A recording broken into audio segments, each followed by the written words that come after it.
Nonro mar bero manotim ne ringre nyadendi Naneu Mudhoni manyocha okwany konegi kar dak mar Lang'ata oyango ni nyocha otho kaluwore gi hinyruok e obwongone. Nonro no bende yango ni nyocha ogoye nyading'eny kendo mochuoye gi gima bith. Jafwambo marwa Beti Juma nigi ler mar wachni.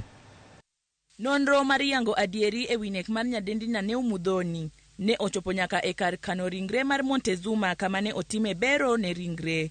Nonro mar bero ofwenyo ni Naneu manyocha okwany kotho e od osiepne mawuoyi nyocha oyudo hinyruok e obwongone to kod hinyruok e dende. Anyuola mar Mudhoni temo paro ndache chakre nyocha owuok e dalagi chieng' tich abich juma mokalo ka odhi limo osiepne e kar dak ma Lang'ata buore Nairobi. Grace Muturi en min mare. On Saturday in the morning when I called her phone was unanswered. It was off. So I thought probably maybe she decided to go out after I dropped her. And maybe she's still asleep. So I said, let me go to work. And maybe when I come back, or when she wakes up, she will call me, which she didn't. So in the evening, I tried again. Her phone was unanswered. It was still off. So I let it go until on that Saturday is now when she called me at about 2:30. So I picked the phone and I saw it was her number.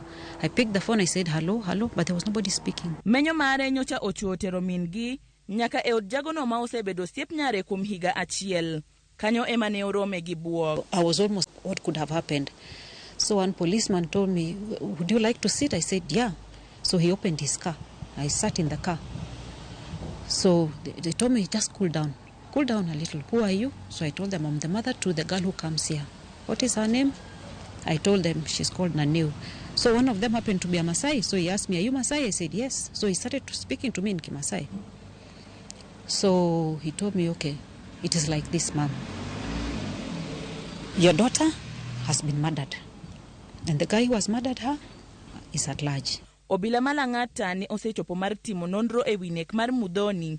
Ka lipot mar obila wacho ni ne en gi hinyruok e wiye gi dende, remo bende nyocha omienore e korot kendo chalo ka gima ne gin gi ywaruok kapok onege. And unfortunately, our guy was no more. Mudhoni was not there, and the blood was spilled all over the walls.